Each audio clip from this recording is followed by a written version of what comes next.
За би танарт боргоцоо болчихсон талаар юм хэдэн мэдээлэл өгье. За энэ зурган дээр харуулсан буддагийн үс нь боргоцоо байгааз.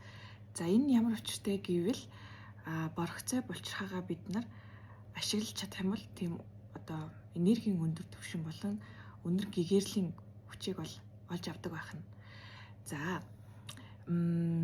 За орчин үеийн одоо хэллэгээр ярих юм бол бидний серотонин, мелатонин гэдэг даавар бол боргоцоо булчирхаанаас ялгардаг аз жаргалын даавар. За аз жаргалын даавар гэдэг бол өндөр энергийн давтамжийг хилж байгаа хамгийн бидний одоо 3 дахь миллимиг гэгдэх энэхүү боргоцоо булчирхааг бид нар идэвхтэй ажилуулахын тулд за өөртөө бас их урам зориг өгөх хэрэгтэй. Би чадна, би давна, би туулна гэх бүрээд эдгээр дааврууд маань тархинд маань ялгарч юм аз жаргалыг өөрөөсөө ялгаруулдаг байх нэ.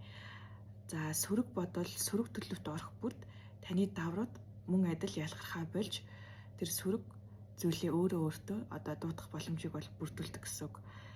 За тэгээд зүүн бэлэгтэй заавал одоо 30 мм болох гэхээсээ илүүтэй одоо зөв замналаараа өөрийн одоо хүсэл зориг, сүнсний зориг гэж бас хэлж болно, голын хатгаас гэж хэлж болно. Тэдгээр бүх зүйлийг зөв шийдвэр гаргахын тулд бид нар боргоцоо булчирхаагаа ажилуулах шаардлагатай байдаг. Энэ нь нарны гэрэлд бас маш сайн ажилдаг. Тийм учраас хамгийн одоо наад захын арга шүү дээ. Хэдийгээр бид нар байгальтайгаа одоо орчин үеийн нийгэмд ойрхон байж чадахгүй байгаа боловч нарыг харах боломж бол байгаа. Тийм учраас нартайгаа ойрхон нарандаа сүсэлж нарандаа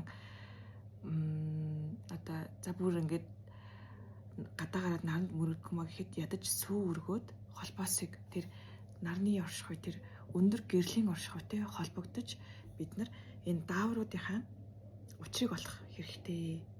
Даавруудаа тэтгэх хэрэгтэй. За тэгээд энэ удаагийн бичлэг боргоцоо булчирхааны талаар байлаа. Баярлалаа.